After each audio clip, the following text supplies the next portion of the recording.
Hello together. Hello, Hi. Robert. Hi, Klaus. Welcome to our new episode, Fun with RELUX. Today, our topic today is the LICHT. LICHT. This is German for light or lighting. But in this context, we don't talk. We are meaning a conference about the conference, about light and lighting. So there's a German-speaking conference called the LICHT, and the LICHT is a German-speaking conference, and it's organized international among the German-speaking countries, association, communities. And this is Germany, Switzerland, Austria, and also the Netherlands. So this is for nations sharing in conference about LICHT. And this is for us, it's a quite important conference, and I try to attend every year. And we occupied this Fun with RELUX episode 45 for this topic, because there is a lot of presentations there, and they are highly interested for lighting designers, for everybody in manufacturing of luminaires, but also in measurement and so on. There's a ton of information. And and this one we share with you today. So we want to tell us our impressions, what we have seen there on this conference, and make a bit of an insight on this conference. It's just one point you told every year. It's every 2 years, and every second year. Correct. Typically changing the country year by year. So one year in Austria, the next in Germany, and so on. Exactly. Yeah, and you have a presentation which we want to share with you. Just 1 second. And here we are. Yes, and we will. Sorry, today we have some trouble with our equipment. So this was the opening the opening event. The LICHT is happening for 4 days, so 3 days with a program. The first day, the Sunday, is some kind of a get together and a welcome evening, which also a lot of networking, lot of discussions already, but no presentations, just the attendees meeting each other. And this is a screenshot. This is a picture from the opening event, and this is our president in Germany for the Lichttechnische Gesellschaft in German, so the lighting community of Germany. In Germany we have 2,000 members, if I remember correctly, and also Switzerland, Austria, also hundreds of members. So on the conference we had around 300 participants, online and offline, more of course on site.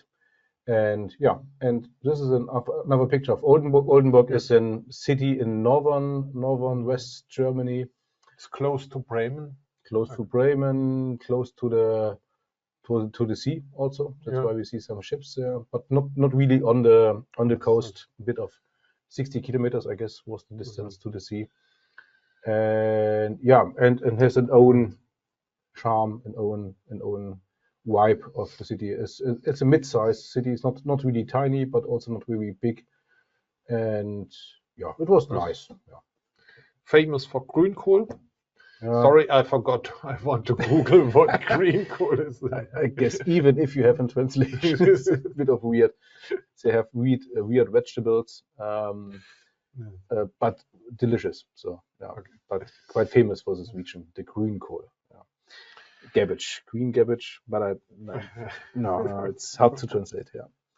Okay, and let's see what we have to show you. One of the let's see, one slide back in mind. We have there was the opening event, and on the opening there is the opportunity for keynotes, and we had a keynote from a lighting designer called Volker von Kadow, and he had a presentation and keynote out of his out of his lighting designs, and it was a quite good keynote because he tries to combine art and creativity together with technology, lighting technology in detail, and to mix up art and technology together. And if you manage both, then it's multiplied. Then you have more out of it. If you can combine both parts of lighting design quite well. So this was interesting. And then after the opening event, which was a couple of speeches of the mayor and so on, so the classical event program. But then the event was splitted, and this was new for this time of this event. It was new to split up also in locations. So it's normal on this conference that you have a division of 3 panels. We have 3 kind of specific panels for specific topics. So it means you have 3 presentations in parallel, and you need to choose which kind of presentation you want to see. This is classical for the history of this event, but this time, last week, by the way, we had really a location drift. We have 3 different locations, and one picture here can express it quite good. This is a city map of Oldenburg, and this was the event locations. This was across the inner city. It's not the complete city; it's just the inner core of the city. So it was also possible to walk through all these event locations, and this was in a way quite okay and quite good, because you can also observe the other presentations inside your location by a video connection. So you have always the option to switch to another location virtually by sitting in a special room and listen and following another presentation from another location.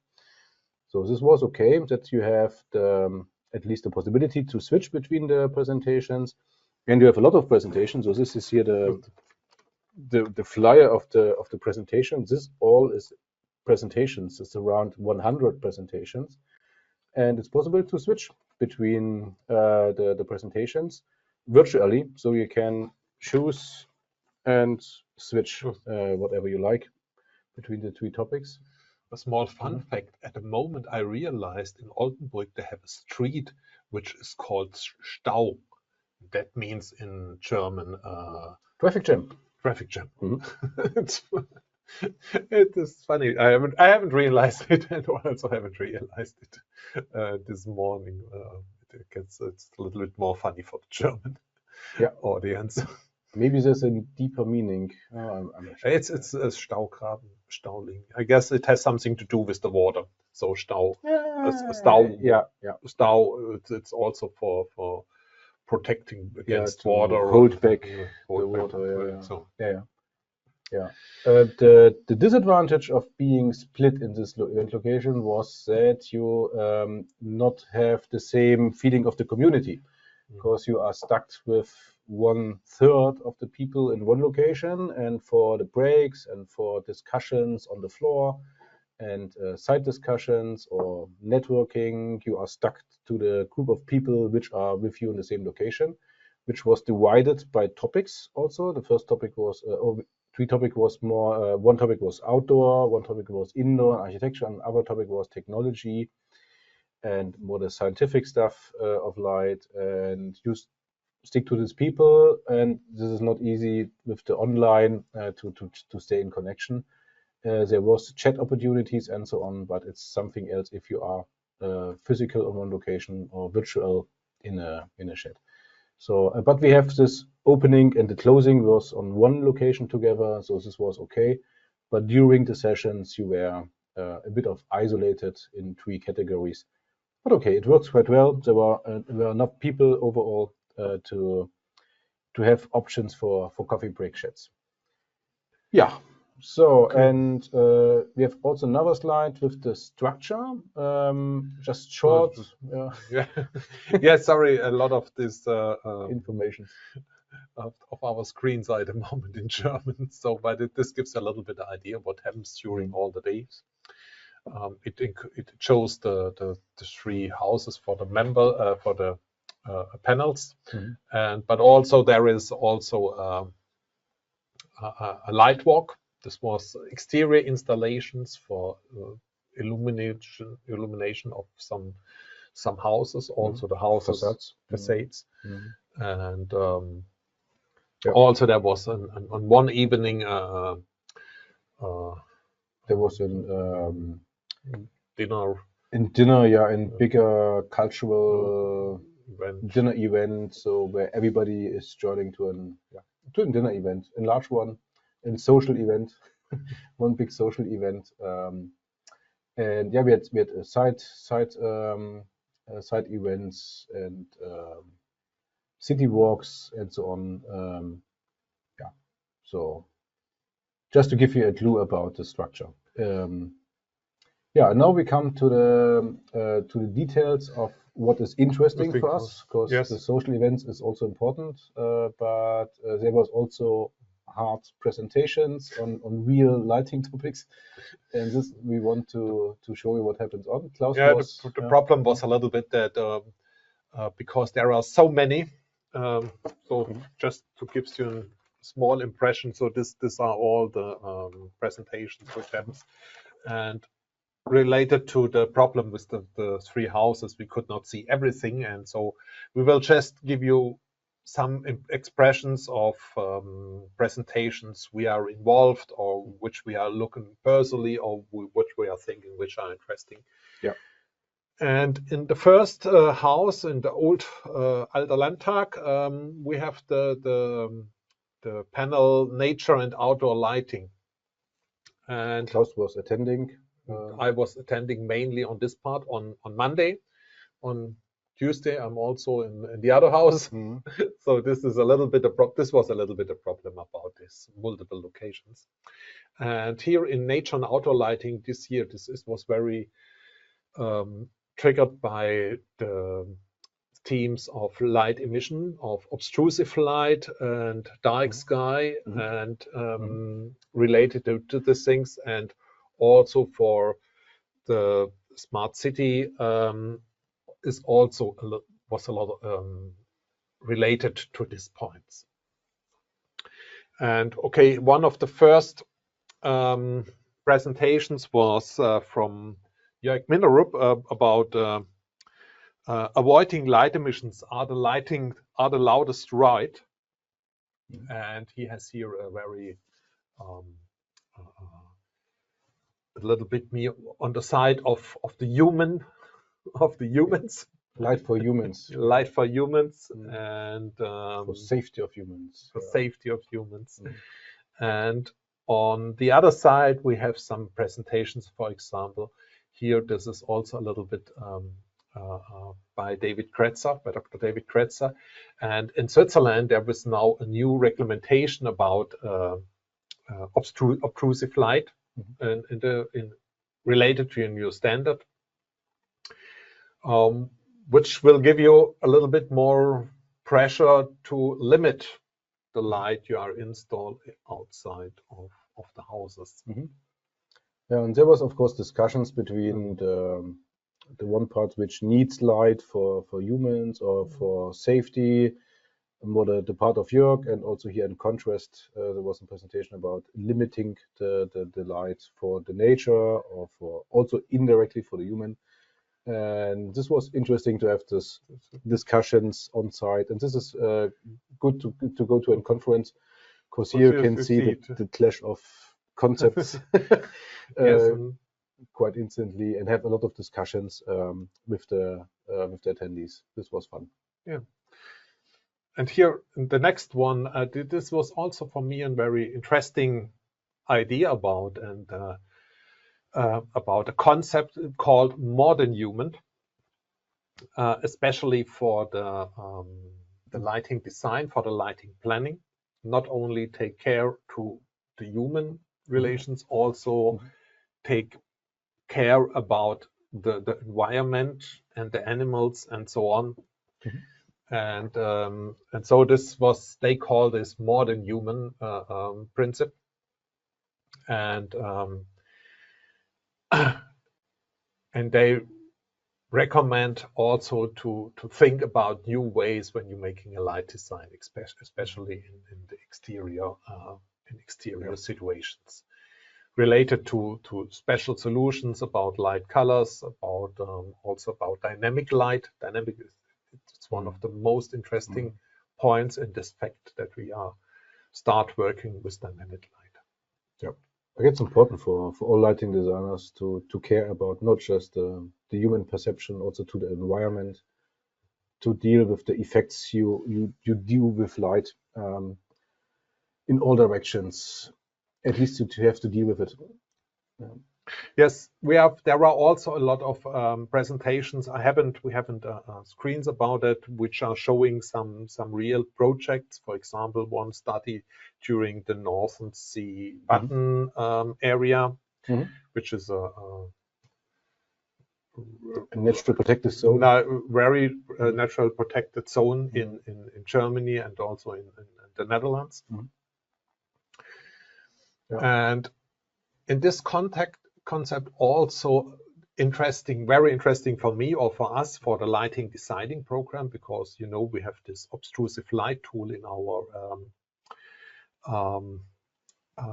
program in RELUX desktop, and here the METAS is the Institute for Road Lighting, Exterior Lighting, for lighting for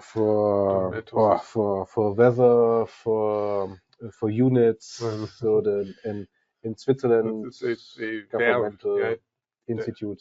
They are responsible for public roads, tunnels, and so on. And they are also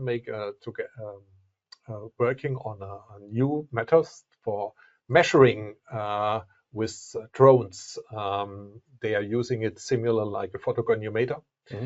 And it was very interesting to see that they are actively working on this for measure obtrusive light or in the sky. In the sky. Here we will see a typical situation. You're running and they're picking on parts to elevate how.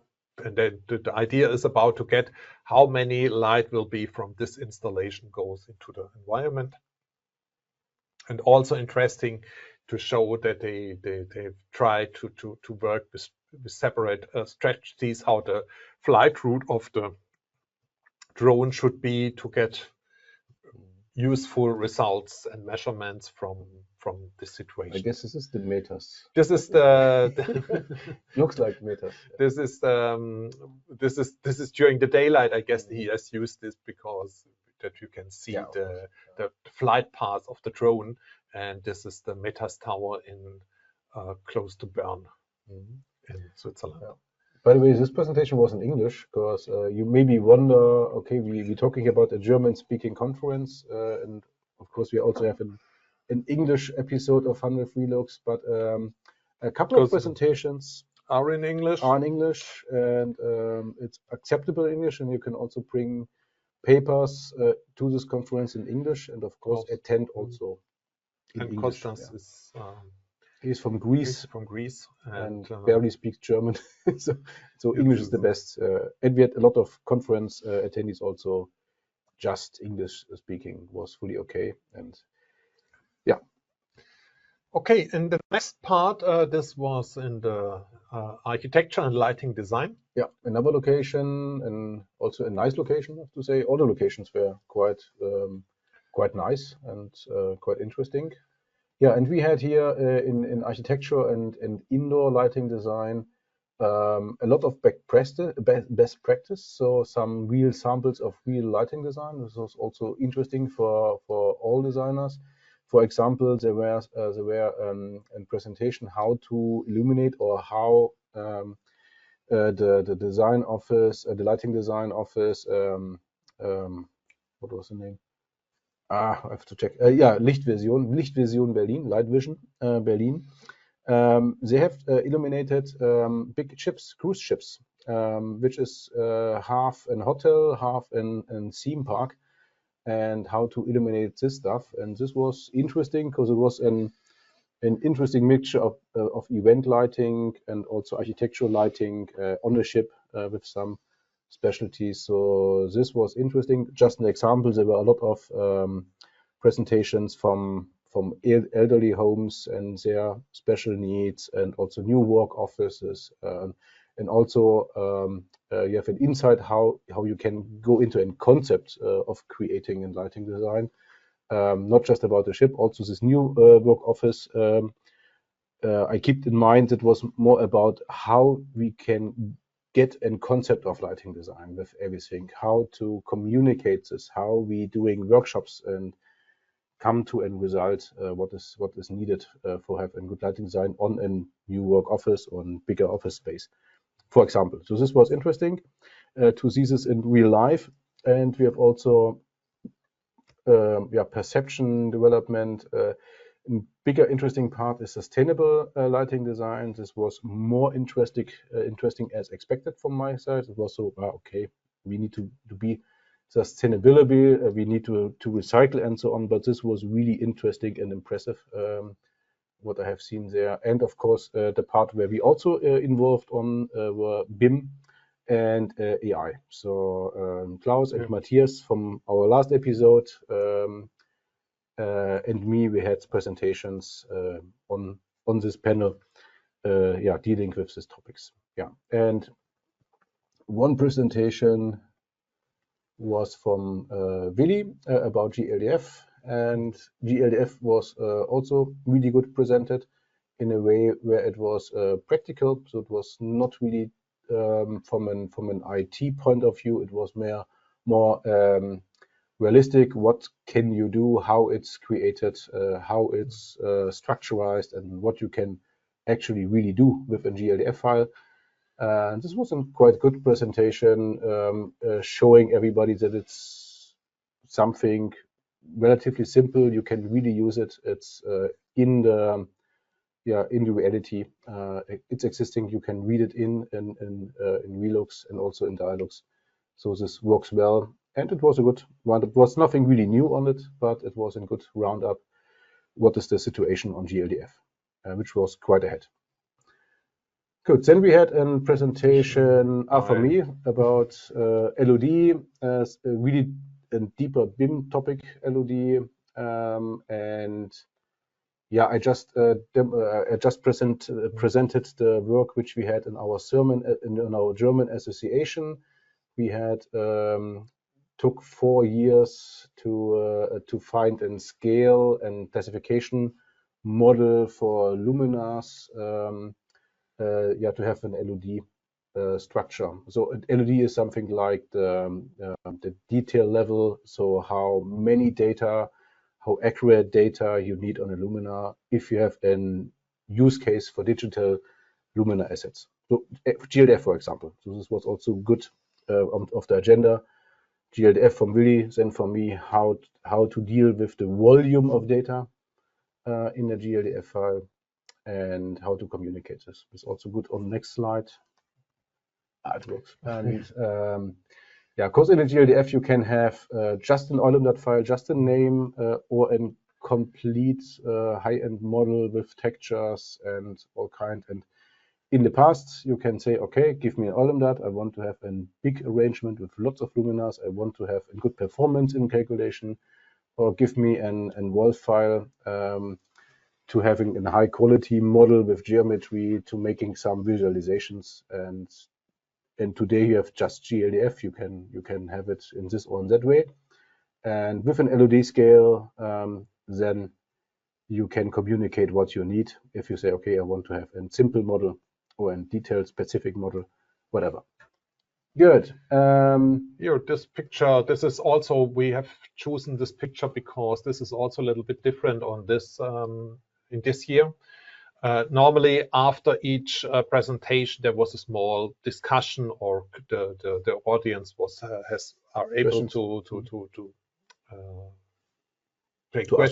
ask questions. And in this year, it was different. So always after a session, after a complete session, all the presentators are on stage, and the audience can ask questions, and also we have a little bit of kind of discussion, because we have sometimes a little bit similar themes in our presentations, and so this was a little bit different and also very interesting. So I guess this was a good idea to use this. Yeah.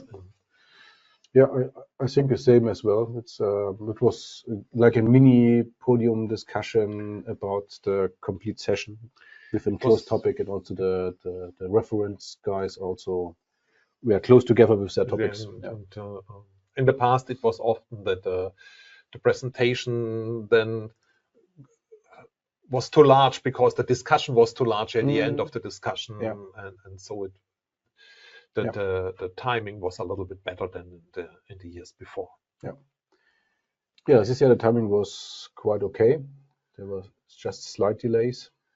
And the last house was technology and research.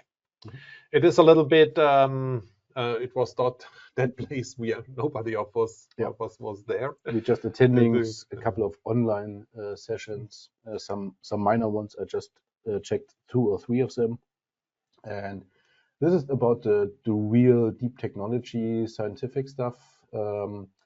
Lots of math, quite interesting stuff. Not all of them, I have to say, for myself. But there was also about lighting quality, sustainability, also non-visual effects a lot. Still topics like HCl are quite on top. Also about the spectrum scales, weighting, measurement, a lot of measurement, also measurement on persons, on faces, so with small light dosimeters. Also about measuring, calculation, how to measure right. But again, we just attended just a minor part of this, which is a pity, because this is a lot of topics of them are really quite interesting. Okay, on the next slide, I make a small mistake. This was it is the same theme about this is the architectural and indoor lighting part. This is one of the presentations. This is a presentation from Michael Immeke. Michael has done a presentation about sustainability. His topic was EPD, so Energy Performance Directive, Energy Performance criteria. The CO2 footprint in a way, and the title looks a bit of boring, the energy performance evaluation, but they're coming a lot from the legislative European Union parts that we need to have a certain amount of CO2 equivalent in our buildings. And he showed us quite graphical what this means for lighting design. So if we need to respect CO2 emissions on the luminaires, but also on the installation and also on the operation phase of luminaires, what you need to mention, what you need to respect. And here's one of the slides. All of the slides were impressive. This slide shows quite good if you have a luminaire which has a high light lumen watt percentage and good energy efficiency, with a less duration, less lifetime. It has a higher CO2 equivalent, as if you have a non so high performance lumen per watt value, but a longer lifetime for this, then it's more efficient on the CO2 level. And also what I find impressive was the material. So it's a huge difference if you pick an aluminium or metal or plastics from, for example, China, which is created by coal or by a lot of fossil energy, and with the shipping and so on, in contrast to a CO2 equivalent from an European aluminium material delivering, which is potentially created by renewable energy. Then it says the CO2 footprint is really, really low on this, and this has an impact on markets, but also on the choice of luminaires, which is up to us in lighting design, what we choose. And this was quite good, this presentation. And also the next presentation from Lukas Hünting from RELUX. He also showed what we can do with a reuse of luminaires. So it's he had a presentation where he bring the perspective to luminaires to have a second life of luminaires. So it's like an used car dealership that you can also have a market for used luminaires, that you can dismantle luminaires and then use the same luminaire in another building or in another use case. And this was quite deeply reflected from all kinds, and there is a market already, what I have learned in Europe for used luminaires.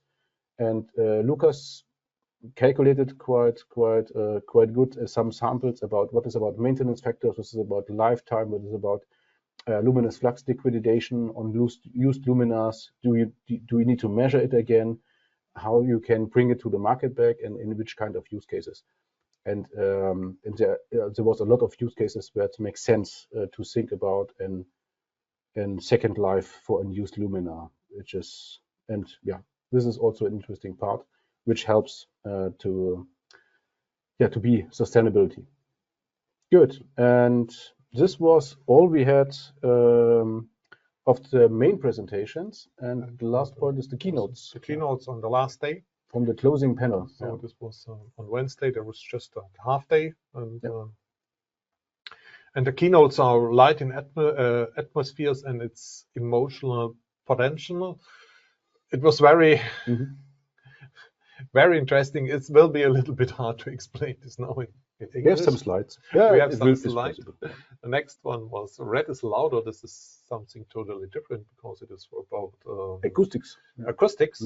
And it was quite impressible how close they are to our lighting, to our problems in lighting design. Then also very interesting, but very scientific is blue is brighter. They are talking about a correction about Lambda curve. And last but not least, 50 years plus X of light and lighting, a look back by Axel Stockmar. I don't know if everybody knows this name. I guess you should. But you will see. We will see some slides. So here, this was a presentation in German. That's why, and it's also hard to translate this in English. This was a keynote and closing keynote from Edwin Schmieder. He's a lighting designer, and he tries to bring the emotion, the creational or the creative aspect of light, the scenery aspect of light, into an plannable, into an checklist, into an option where you can work with emotions. So he identifies, he analyzes light scenes with their impact on emotions by character as a dealer of this emotion, and he tries to really go down on the perception of light down to the emotions. So not just doing lighting design to see something, to perceive something. He takes lighting design as something where you can trigger some emotions on people, and that you play with emotions, a bit like in a theater setting, that you try to bring some emotions in the people. And there's a lot of options how you can do this with light. This is of course in contrast to the environment, to the person which perceives the light. There's all kinds of variables in this, but Edwin tries to pin this down. He has a deep analyzing of emotions, of psychology, but also of lighting design in general, and tries to connect this. And also he writes down a lot of the stuff. He is calling this in cooking book and cookbook with recipes, how to create some emotions with light, in short. And there will be hopefully a publication of all these insights. He has also a lot of discussions with other lighting designers. It's not just him alone. He is also in kind of a community dealing with this topic, and this is really interesting. And he will do a publication with the German lighting group, the LETG, and this will be quite interesting. Here's another slide where he has, this is a picture from, it's called the Wheel of Emotions from Platsching. This is a cytologist, and he is having emotions in contrast or in contrapoint of emotions. So yeah, joy and sadness, for example, or anger and fear, and so on. You have different levels of these emotions, and he's thinking about how to trigger this in a context. As said, quite interesting, and was almost 1 hour of presentation of him. So interesting. And this one is from an acoustic expert, so a room acoustic expert out of Oldenburg, by the city where we have the conference. And the interesting point was that the guys dealing with sound, acoustic, are dealing in a quite similar way as we doing with lighting. So they have calculations, they have applications to do these calculations, they have in scale, they have units, they have standards, they have associations, and they have also products to deal with sound and acoustics indoor. And they have in the presentation was also how we percept sonic and acoustics with our ears. It's like if you have a presentation about the human eye, so how we perceive light. And he has also in the presentation how we perceive audio and sonic and noise. Also, like we would do it in lighting. So that was like in lighting, what is lighting in general, but for acoustics with a lot of similarities. And this was quite interesting, and also the way of presentation was quite funny, quite easy, and this was just in good feeling that you're not alone with your discipline, that all the other disciplines have some similarities to us and dealing with more or less the same stuff as we do. Yeah.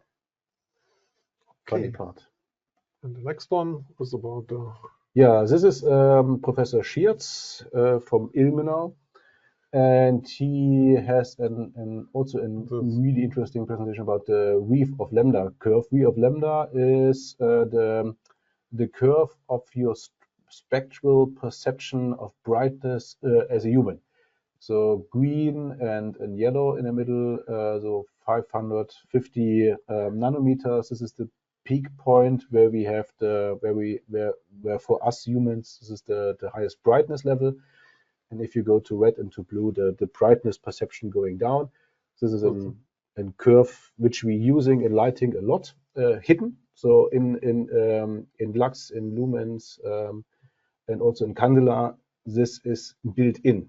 So weave of lambda is already included in this in all the way we're doing with lighting in calculations, and so this is a quite fundamental curve. Yeah. And it's also 100 years old, also really old in standardization, and TU Ilmenau in general has a good expertise in color and also experience and perception of brightness of colors. They do a lot of chromacity in Ilmenau, and there's ongoing investigations in V of lambda, and there was also now with more scientific, with a deeper understanding of the single receptors with the cones in the human eye, with single perception formulas. There is a new V of lambda, which is more accurate as the old one. This is called VF of lambda, and yeah, again, this is more deep and newer and more scientific, but it's not the same. But we stick to the same old curve, because if we adjust to the new, and the new one has just a small tiny belly on the blue direction, so it's not really dramatically different. It's the same with a small add in the direction of blue, and we stick to the old, because if we change to the new, everything would change, really everything. But when in the result, we stick to the same. So because we need to change the standards, the calculations, the unit, we need to change everything. But then we have also the same as before, just in another scale, because going in all the kinds of calculations in. But this curve, the new curve, is interesting for everything who needs more precision in brightness perception of humans. Then it's interesting. So in a scientific area where you need to have more preciseness as the good old V of lambda, then you can use the new, more scientific curve to do your studies, to investigations. But for us in lighting design, it's fully okay to stick with the old. Okay, and the last one was the presentation of Axel Stockmar. Professor Axel Stockmar. Professor Axel Stockmar. But not the doctor. He's not doctor, just professor. Doctor, yeah, just interesting. Professor. Yeah. Okay, and he gives us a presentation about 50 years, more than 50 years of light and lighting. And the first one of the first presentation was it is very interesting because it is from his, I guess it is from his father, maybe from his grandfather. I don't know. I don't remember exactly. From the year 1932, and it is a kind of manually efficiency calculation how it was done for lighting calculation in this years. So a long time before we have the pocket calculators. Pocket calculators, or I would not talk about computers. Also, he is responsible for the LUD, and it was one of the LICHT in the early 90s. I guess it was in 1992. No, I guess 90s? It was 1990 or 1992. Mm-hmm. He published the LUD format, which I guess everybody of you know. Mm-hmm. He presented there, and if you want to have the original definition of the LUD, then you go to the LICHT Tagungsbank proceedings. Yeah, from that years. Mm-hmm. Yeah, LICHT. The LUD format was published on the LICHT as a proceeding from this guy, from Professor Axel Stockmar. So, and he has a lot of presentations. He has also about some new, some old stuff, some new stuff, some old stuff which is now still interesting for the modern time. He also takes he remembers to all the LUX Europe. And yes, he hopes that will come back to one again. The last one was in Prague. Yeah, in Prague. Mm-hmm. And the LICHT the LICHT event, the LICHT conference is happening every 2 years. Also, the LUX Europe was also taking place, I guess, every 2 years, but I'm not so sure. Maybe I guess every 4 years. Every 4 years was the LUX Europe. If you maybe know the LUX Europe, it's similar to the LICHT. But it's English. LUX Europe is completely English, and it's a bit of more scientifically from my point of view, and also across Europe, quite international, and and this is also a conference which is unclear where it happens the next time, because lacking of hospitality of somebody who is taking care about this event, who wants to do this event. And also the LICHT, we did not know today where the next LICHT in 2 years will happening.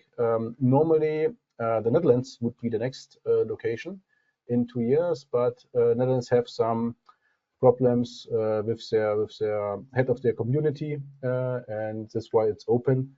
It will be happen. The presidents of the communities stated on the end of this LICHT. So we will have in 2 years on some location somewhere in the German speaking markets, some LICHT again. And maybe this is interesting for you to join, and you can also again bring it in English. It's not needed to speak in German, and also a lot of the conference stuff is happening in English. Also, this fly, I guess that I've seen something in English on this, and Yeah, would be great. Maybe there's infusion with the LUX of Europe. Yeah. Okay, we should take a look to the questions, but I don't see anyone. Okay, this is fine because hard to ask. It's a little bit hard to ask for you to this point of this, but we hope it was still interesting for you and also to have some impressions from this event. By the way, if you like to attend, so maybe you are German speaking, because for an English speaking, there are just, let's say, up to 10% of the presentations were in English, just roughly estimated. But it's possible to have to join in an online session, also the recordings of all of this. So it's possible to buy, but it's expensive and there's less English. But if you are German speaking, this might be an occasion to jump into the LICHT 24 in the recordings and checking all of it, or maybe to buy the proceedings. But they are not out now. We're waiting for the proceedings, and if they are available, and if you are able to read it in German, then it's a good choice to get a copy of it. Good. Okay, so then the only thing is our next episode. It's a little bit more than back to RELUX desktop. We are talking about RELUX Sports. RELUX Sports. We are showing what we are actually developing at that point. We are working still on that point, and we will give you a presentation about what is finished up to now and what on the ways we are good. 22nd of May. So yeah, in roughly 1 month, more than a month, we will see us on a Thursday, same time slot as today. Thank you. So wish you a good time. Bye. See you.